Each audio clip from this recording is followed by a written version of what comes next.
Hello दोस्तों, आज के लेक्चर में हम संविधान के श्रृंखला को आगे बढ़ाते हुए आज हम लोग राज्य के नीति निर्देशक सिद्धांत के बारे में चर्चा करेंगे, जिसको शॉर्ट में क्या कहा जाता है, DPSP कहा जाता है, यानी directive principle of state policy. ठीक है, अर्थात भाग 4 के बारे में चर्चा करेंगे। भाग 4 में इसका वर्णन किया गया अनुच्छेद 36 से 51 तक। इससे पहले भाग 1, भाग 2 और भाग 3 के बारे में आपकी चर्चा कर दिया गया है।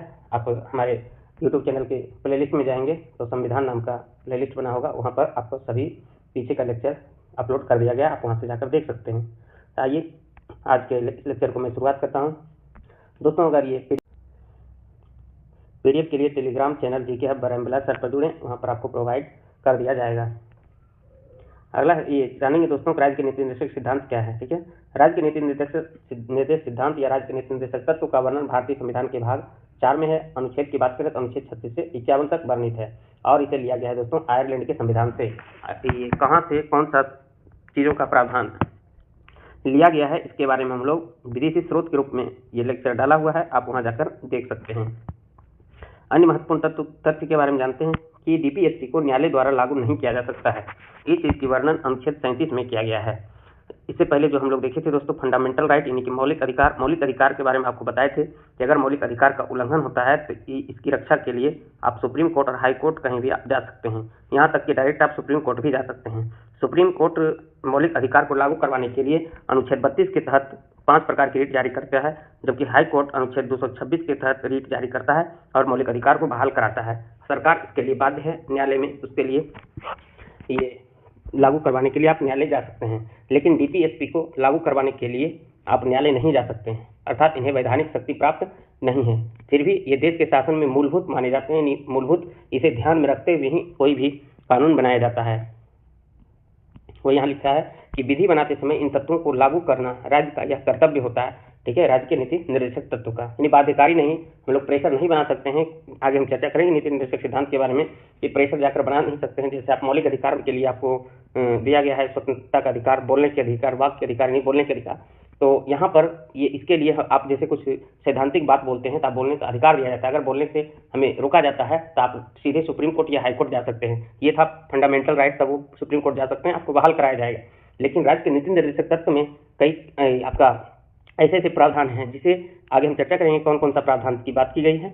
अगर वो लागू नहीं होती है तो आप सुप्रीम कोर्ट या हाई कोर्ट नहीं जा सकते हैं। ठीक है, वही यहाँ बात बताया गया है, लेकिन राज्य का यह कर्तव्य होगा कि इसका भी ध्यान में रखना जरूरी है राज्य के नीति निर्देशक तत्व का। ठीक है, भारतीय संविधान के अनुसार नीति निर्देशक सिद्धांत शासन के लिए आधारभूत है। ठीक है, ये आधारभूत इकाई है, यानी ये इसके बारे में यह कहा गया है कि जब सरकार को ऐसा लगे कि मैं नीति निर्देशक तत्व को लागू करने में सक्षम है तो वह लागू कर सकता है, इस पर कोई प्रेशर नहीं बना सकता है। नीति निर्देशक तत्व में ऐसे ऐसे चीज जोड़े गए दोस्तों कि हमारे संविधान के ज्ञाता भीमराव अंबेडकर जी ने नीति निर्देशक तत्व को कहा है कि यह भारतीय संविधान की अनूठी विशेषता है। ऐसी विशेषता दोस्तों, अनूठी विशेषता है। तो क्वेश्चन पूछेगा कि राज्य के निर्देशक तत्व को भारतीय संविधान की अनूठी विशेषता किसने कहा था, तो भीमराव अंबेडकर ने कहा था। ठीक है, जबकि आपको बताया था कि भीमराव अंबेडकर मौलिक अधिकार के ये जो 6ठा मौलिक अधिकार है, यानी संवैधानिक उपचारों का अधिकार, जो आर्टिकल 32 में है, इसके बारे में कहा था कि यह संविधान का आत्मा है। ठीक है, तो DPSP के बारे में अनूठी विशेषता बताया संविधान की, जबकि अनुच्छेद 32 अर्थात संवैधानिक उपचारों के अधिकार को भारतीय संविधान की आत्मा बताया था। अगला है दोस्तों कि भारतीय संविधान में कल्याणकारी राज्य की संकल्पना यानी वेलफेयर स्टेट की संकल्पना राज्य के नीति निर्देशक तत्व में शामिल किया गया है। क्वेश्चन पूछेगा दोस्तों और बार बार पूछा जाता रहा है कि भारतीय संविधान में कल्याणकारी राज्य की व्यवस्था या कल्याणकारी राज्य की संकल्पना किसमें शामिल किया गया है, तो राज्य के नीति निर्देशक तत्वों में शामिल किया गया है। कल्याणकारी राज्य का उद्देश्य क्या है? कल्याणकारी राज्य का उद्देश्य दोस्तों सामाजिक लोकतंत्र और आर्थिक लोकतंत्र की स्थापना करना, सामाजिक लोकतंत्र और आर्थिक लोकतंत्र की स्थापना करना इसका समाज कल्याणकारी राज्य का उद्देश्य है। इसी उद्देश्य से संविधान में नीति निर्देशक तत्वों को क्या किया गया है, शामिल किया गया है।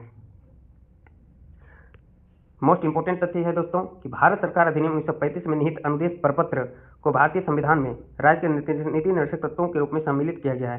यानी 1935 में जो अनुदेश प्रपत्र जारी होता था उसी को राज्य के नीति निर्देशक तत्वों में भी कुछ शामिल किया गया है। यह प्रपत्र 1935 के अधिनियम के तहत ब्रिटिश सरकार के द्वारा भारत के गवर्नर और प्रांतों के गवर्नर को भी जारी किया जाता था। यानी कि कुछ प्रावधान जो ऐसे हैं DPSP में जो कि 1935 के अधिनियम के जो प्रपत्र था उसके द्वारा ब्रिटेन की सरकार के द्वारा भारत के गवर्नर जनरल और प्रांत के गवर्नर को भी जारी किया जाता था, ये भी ध्यान रखेंगे। आप जानते हैं दोस्तों कि राज्य के नीति निर्देशक सिद्धांत कौन कौन सा है, यानी कि आपको पता है कि अनुच्छेद 36 से 51 तक की चर्चा आपका भाग 4 के अधीन किया गया है।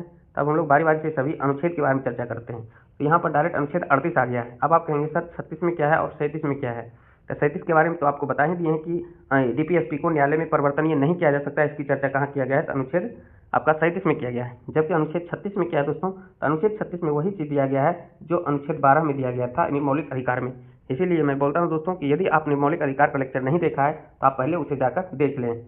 अनुच्छेद 12 में राज्य की परिभाषा की चर्चा किया गया था, ठीक उसी प्रकार से अनुच्छेद 36 में भी ये राज्य का ही परिभाषा दर्शाया गया है। तो 36-37 क्लियर हो गया दोस्तों। अब हम लोग जानते हैं 38 के बारे में। राज्य लोक कल्याण की अभिवृद्धि के लिए सामाजिक व्यवस्था बनाएगा जिससे नागरिकों को सामाजिक, आर्थिक और राजनीतिक न्याय मिलेगा। यानी कि अनुच्छेद 38 में क्या है, तो आपको ध्यान में रखना है कि अनुच्छेद 38 में सामाजिक, आर्थिक एवं राजनीतिक न्याय की बात की गई। क्वेश्चन पूछेगा कि सामाजिक, आर्थिक और राजनीतिक न्याय की चर्चा कहाँ किया गया है, तो अनुच्छेद 38 में किया गया है। अनुच्छेद 39 में क्या है दोस्तों, अनुच्छेद 39 में है, इसमें आर्थिक न्याय प्राप्त करने की सिद्धांत का उल्लेख है। दोस्तों अनुच्छेद 39 बहुत ही विस्तृत है ना। अनुच्छेद 39 के अधीन बहुत सारे आर्टिकल हैं, बहुत सारे फैक्ट हैं। दोस्तों आर्थिक न्याय प्राप्त करने के सिद्धांत का उल्लेख अनुच्छेद 39 में किया गया है। इसके अधीन कई क्लॉज दिया गया है, जैसे 39 का क, इसमें कहता है पुरुष और स्त्री सभी नागरिकों को जीविका के पर्याप्त साधन प्राप्त करने का अधिकार है। यानी कि चाहे वो मेल हो या फीमेल हो, सभी नागरिकों को जीविका के पर्याप्त साधन प्राप्त करने का अधिकार, यानी कि जीविका यानी कि जीवन जीने के लिए जो भी साधन है उसे प्राप्त करने का अधिकार है अनुच्छेद 39 क के तहत। 39 ख में क्या कहा गया दोस्तों, 39 के ख में कहा गया है कि समुदाय की भौतिक संपदा एवं स्वामित्व और नियंत्रण इस प्रकार बटा हो जिससे कि सामूहिक हितों का सर्वोत्तम साधन बन सके। अर्थात कहा जाए तो राज्य आवश्यकता होने पर, यानी आवश्यक होने पर उत्पादन के साधनों का राष्ट्रीयकरण कर सकता है। इसका कहने का यह तात्पर्य हुआ दोस्तों, इसका कहने का यह तात्पर्य हुआ कि राज्य, आप देखते होंगे कि उत्पादन के साधन कुछ ही लोगों के बीच में सिमट कर रह जाता है। ठीक है, ये जो कुछ लोगों के बीच में ही सिमट कर रह जाता है जिससे कि कुछ ही लोगों की कल्याण हो पाती है ना। तो राज्य जब जरूरत उसे लगेगा तो उत्पादन के साधनों को राष्ट्रीयकरण कर सकता है और सभी वर्गों में ये वितरित कर सामूहिक हितों का ये बात कर सकता है। अनुच्छेद 39 ग में कहता है आर्थिक व्यवस्था ऐसी हो कि धन और उत्पादन के साधनों का संकेंद्रण न हो। यानी कि आर्थिक व्यवस्था ऐसा हो, सरकार के द्वारा जो नियम कानून बनाई जाती है उसमें ऐसी व्यवस्था किया जाए कि जो भी धन है, संपत्ति है या उत्पादन के साधन हो, ठीक है, इसका एक व्यक्ति के पास, यानी कुछ ही व्यक्तियों के पास ये केंद्रित न रहे, बल्कि धन का समान क्या हो, वितरण हो। जैसे आपको पता होगा कि हमारे देश में कुछ कई ऐसे ये व्यक्ति हैं जहाँ की जिसके पास की आवश्यकता से अधिक भूमि है और अधिकांश कई ऐसे व्यक्ति हैं जिसके पास कोई भूमि नहीं है, अर्थात वो भूमिहीन है। तो इस स्थिति में सरकार का यह दायित्व बनता है नीति निर्देशक तत्व के अनुसार कि जो एक व्यक्ति के पास भूमि है उससे लेकर राष्ट्रीयकरण करके इन जो भूमिहीन व्यक्ति है उन्हें भी दिया जाए। ठीक है, यानी धन का समान वितरण हुई है। 39 के ग कहता है। 39 के घ कहता है दोस्तों कि पुरुष और स्त्री दोनों के लिए समान कार्य के लिए समान वेतन हो। ये बहुत इंपॉर्टेंट है, क्वेश्चन पूछा जाता है कि समान कार्य के लिए समान वेतन ये किस अनुच्छेद में वर्णन किया गया है, तो 39 के घ में किया गया है। ठीक है, अर्थात आप 39 भी आप याद रख सकते हैं। 39 के अंगों में क्या कहा गया दोस्तों कि कर्मचारियों के स्वास्थ्य और शक्ति का दुरुपयोग न हो, बालकों की सुकुमार अवस्था का शोषण न हो, आर्थिक मजबूरी में नागरिकों को अनुपयुक्त रोजगार करने के लिए विवश न किया जाए। यानी कि कुछ ऐसी व्यवस्था सरकार के द्वारा किया जाना चाहिए जिससे कि रुपये पैसे के कारण, मजबूरियों के कारण अनुपयुक्त रोजगार करने के लिए लोग विवश ना हो, है ना। अगला है दोस्तों 39 के च, इसमें कहता है बालकों को स्वतंत्र गरिमामय वातावरण में स्वस्थ विकास के अवसर हों। ठीक है, नेक्स्ट, यानी कि इसी में बात किया गया है घ के अधीन है दोस्तों कि बच्चों एवं अल्पव्यय व्यक्तियों को शोषण, नैतिक एवं आर्थिक परित्याग से संरक्षण, यानी कि शोषण ना हो बच्चों का और अल्पव्यय व्यक्तियों को, यानी कि जिसकी संख्या कम हो। यह खंड 42वें संविधान संशोधन द्वारा जोड़ा गया है। अब जानते हैं दोस्तों अनुच्छेद 40 के बारे में। अनुच्छेद 40 क्या कहता है? अनुच्छेद 40 में ग्राम पंचायतों का संगठन हो। तो ये जो पंचायत का बात किया गया ये लागू कर दिया गया है। कब लागू किया गया दोस्तों? तो 73वां संविधान संशोधन 1992-93 में ये लागू हो चुकी है। ठीक है, तो ये कानून बन चुका है, यानी सरकार इसको अपने कानून के अधीन कर लिया गया है। अनुच्छेद 40 में पंचायत राज्य का गठन कर लिया गया है। अनुच्छेद 41 में क्या कहता है दोस्तों? तो अनुच्छेद 41 में कहता है कि कुछ दशाओं में काम, शिक्षा और लोक सहायता पाने का अधिकार है। ठीक है, कुछ दशा ऐसी हो जिसमें कि काम पाने का अधिकार हो, शिक्षा पाने का अधिकार हो और लोगों की लोक सहायता पाने का अधिकार हो, ये अनुच्छेद 41 कहता है। तो ये जो काम पाने का अधिकार, शिक्षा के अधिकार और लोगों की सहायता पाने का अधिकार को पूरा करने के लिए हमारे भारत सरकार के द्वारा कुछ कुछ योजनाएं चालू किया गया था। 15 अगस्त 1995 से लागू राष्ट्रीय सामाजिक सहायता कार्यक्रम यानी NSAP यह अनुच्छेद 41 के प्रावधानों की पूर्ति करता है। उद्देश्य क्या है? गरीबों को सामाजिक सहायता प्रदान करना। इसके अधीन कौन कौन सी योजनाएं चलाई गई थी? तो ये चलाई गई थी इंदिरा गांधी राष्ट्रीय वृद्धा पेंशन योजना, इंदिरा गांधी राष्ट्रीय विधवा पेंशन योजना, इंदिरा गांधी राष्ट्रीय विकलांग पेंशन योजना, राष्ट्रीय परिवार लाभ योजना और अन्नपूर्णा योजना। ये इसको 41 को पूर्ति करने के लिए ये सब योजनाएं चालू की गई थी। इसके अलावा भी वर्तमान में भी कई योजनाएं चालू हैं जो अनुच्छेद 41 को पूर्ति करती है। अगला है दोस्तों अनुच्छेद 42। अनुच्छेद 42 में कहता है काम की न्यायसंगत और मानवोचित दशाओं तथा प्रसूति लाभ, ये भी इंपॉर्टेंट है, का उपबंध करना। इसके लिए भी हमारे भारत सरकार के द्वारा ये लाभ दिया जा रहा है। वर्तमान में प्रसूति सहायता दिया जा रहा है, ठीक है। न्याय संगत और मानवोचित दशाओं में भी कुछ कुछ लागू कर रही है, ठीक है। तो ये अनुच्छेद 42 है। क्वेश्चन पूछा जाता है दोस्तों, प्रसूति सहायता किस अनुच्छेद में वर्णन किया गया है? तो अनुच्छेद 42 में। अनुच्छेद 43 कहता है दोस्तों कर्मकारों के लिए निर्वाह मजदूरी एवं कुटीर उद्योग को प्रोत्साहन देना। मोस्ट इंपोर्टेंट है, इसमें गांधीवादी सिद्धांत का झलक देखने को मिलता है। कुटीर उद्योग को बढ़ावा देना गांधी जी का ये मुख्य लक्ष्य था, ठीक है। इसमें गांधीवादी, समाजवादी, ठीक है, सभी चीज का समाहन, ये मिलावट है आपके नीति निर्देशक तत्व में। तो कर्मकारों के लिए निर्वाह मजदूरी एवं कुटीर उद्योग को प्रोत्साहन देना, ये कुटीर उद्योग के बारे में कहाँ कहा गया? अनुच्छेद 43 में। अगला है दोस्तों राज्य के नीति निर्देशक तत्व, यानी इंपॉर्टेंट फैक्ट क्या क्या है? अनुच्छेद 44। अनुच्छेद 44 में कहता है नागरिकों के लिए एक समान सिविल संहिता हो। क्वेश्चन पूछता है कि यूनिफॉर्म सिविल कोड की चर्चा कहाँ किया गया है? तो अनुच्छेद 44 में किया गया है। यानी नागरिकों के लिए एक समान सिविल संहिता की बात की गई है। जबकि अगर हम अनुच्छेद 45 की बात करें तो इसमें 6 वर्ष से कम उम्र के बच्चों के लिए बाल्यावस्था का देखभाल और शिक्षा प्रदान करना हो। अब 6 वर्ष से कम उम्र की शिक्षा क्या होगा? प्राथमिक शिक्षा, बस ऐसे ही फोटो देखना है, खेलना कूदना है और क्या है ना। उसके स्वास्थ्य के देखभाल के लिए जो आंगनबाड़ी चलाई जाती है, अनुच्छेद 45 को ही ध्यान में रखते हुए चलाई गई है, ठीक है। तो ये इस पे भी भारत सरकार के द्वारा काम किया जा रहा है। जबकि हम ये मौलिक अधिकार में देखे थे दोस्तों, अनुच्छेद 24 में जो कहा गया था कि आपका 14 वर्ष से कम उम्र के बच्चों को कारखाना में काम करने से इसे वंचित किया गया था। जबकि 23 में बालात श्रम की बात की गई थी। 46 में कहता है दोस्तों कि SC और ST और अन्य दुर्बल वर्गों के लिए शैक्षिक एवं आर्थिक हितों की अभिवृद्धि हो, ठीक है। यानी कि अनुसूचित जाति, अनुसूचित जनजाति और दुर्बल वर्ग यानी पिछड़े वर्ग के शिक्षा के क्षेत्र में आर्थिक हितों की अभिवृद्धि हो। यानी कि कुछ ऐसी प्रावधान किया जाए जिससे कि SC ST और दुर्बल वर्ग के जितने भी लोग हों उसे भी शिक्षा प्रावधान किया जा सके। आर्थिक दृष्टि से वो ऐसा ना हो कि पैसा नहीं होने के कारण वो शिक्षा ग्रहण ना कर सके। अनुच्छेद 47 में किया गया दोस्तों पोषण स्तर और जीवन स्तर को ऊंचा करना, ठीक है। लोक स्वास्थ्य का सुधार करना राज्य का कर्तव्य है। अनुच्छेद 47 में ही दोस्तों कहा गया है कि पोषण स्तर और जीवन स्तर को ऊंचा करना। अब इसके अधीन क्या किया गया है? इसको अगर डिफाइन किया जाए तो जीवन स्तर ऊंचा कब हो सकता है? जब हम नशीले पदार्थ पर क्या लगाएं? रोक लगा सकते हैं, शराब पर रोक लगा सकते हैं, है ना। तो ये जो शराब की बंदी किया जाता है, ये किसके अनुच्छेद के हवाला देते हुए? अनुच्छेद 47 के हवाला देते हुए कानून बनाती है कोई भी राज्य सरकार या केंद्र सरकार, ठीक है। तो इसी अनुच्छेद 47 के हवाला देते हुए ये शराबबंदी या नशीले पदार्थों की बंदी किया जाता है, क्योंकि पोषण स्तर एवं जीवन स्तर को ऊंचा करने की बात करती है और ये राज्य का कर्तव्य है लोक स्वास्थ्य का सुधार करना, ठीक है। अनुच्छेद 47 के तहत ही ये सब किया जाता है। अनुच्छेद 48 क्या कहता है दोस्तों? कृषि एवं पशुपालन का संगठन, बहुत इंपॉर्टेंट है। अनुच्छेद 48 में है कृषि एवं पशुपालन का संगठन, जबकि 48 के क में है पर्यावरण का संरक्षण एवं संवर्धन। 48 में तो कृषि एवं पशुपालन का संगठन किया जाए और 48 के क में है कि पर्यावरण का संरक्षण एवं संवर्धन किया जाए तथा वन तथा वन्य जीवों की रक्षा भी किया जाए। अनुच्छेद 49 क्या कहते हैं दोस्तों? अनुच्छेद 49 कहता है राष्ट्रीय महत्व के स्मारक स्थानों एवं वस्तुओं का संरक्षण किया जाए। राष्ट्रीय महत्व के स्मारक एवं स्थानों एवं वस्तुओं का संरक्षण किया जाए। जबकि अनुच्छेद 50 में कहता है दोस्तों कार्यपालिका और न्यायपालिका का पृथक्करण, यानी कार्यपालिका स्वतंत्र हो न्यायपालिका से या न्यायपालिका स्वतंत्र हो कार्यपालिका से, यानी 50-50 की बात की गई है। तो आप ध्यान में रखेंगे दोस्तों कि कार्यपालिका एवं न्यायपालिका का पृथक्करण किया जाए। अनुच्छेद 51 में अभी तक ये कार्यपालिका न्यायपालिका से स्वतंत्र है वर्तमान में भी।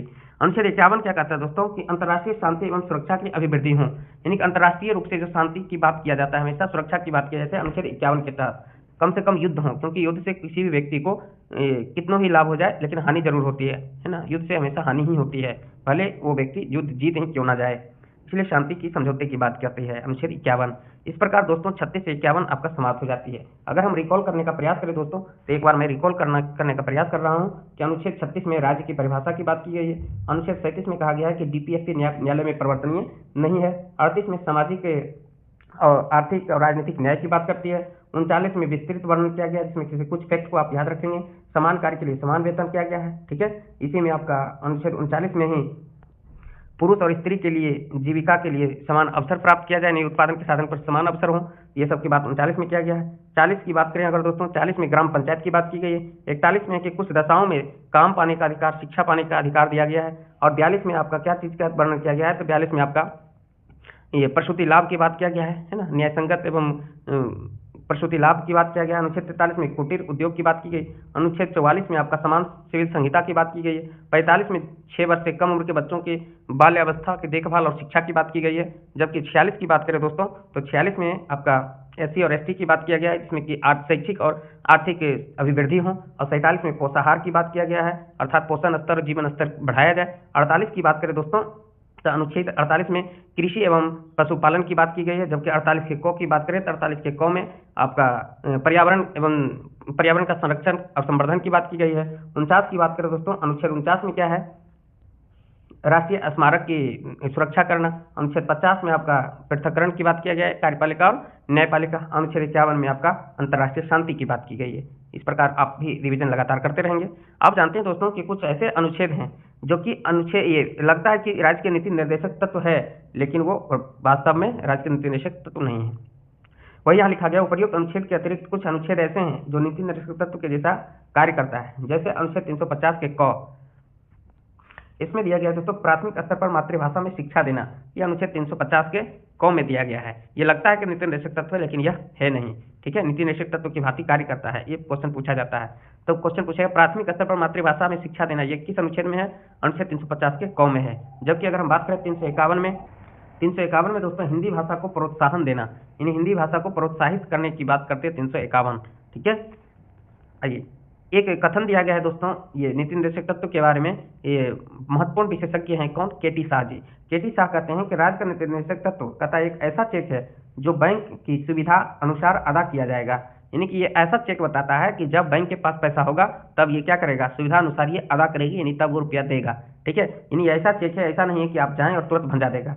मन होगा बैंक का भंजाने का तब भंजाएगा, और नहीं तो नहीं भंजाएगा। यानी कि ये जो इंगित कर रहा है अनुच्छेद 37 की ओर इंगित कर रहा है, जो कि न्यायालय में परिवर्तनीय नहीं है। अर्थात ये ऐसे चेक हैं भारत सरकार के पास, राज्य के पास, जिसमें कि अगर राज्य सक्षम होगा तब वो ये जो उपर्युक्त वर्णन किया गया है सभी अनुच्छेदों का, तब वो देगा, और नहीं होगा तब वो नहीं देगा, ठीक है। लेकिन ये ध्यान में रखा जाएगा। क्वेश्चन पूछेगा कि यह कथन किसने कहा था कि राज्य का नीति निर्देशक तत्व एक ऐसा चेक है जो बैंक की सुविधा के अनुसार अदा किया जाएगा।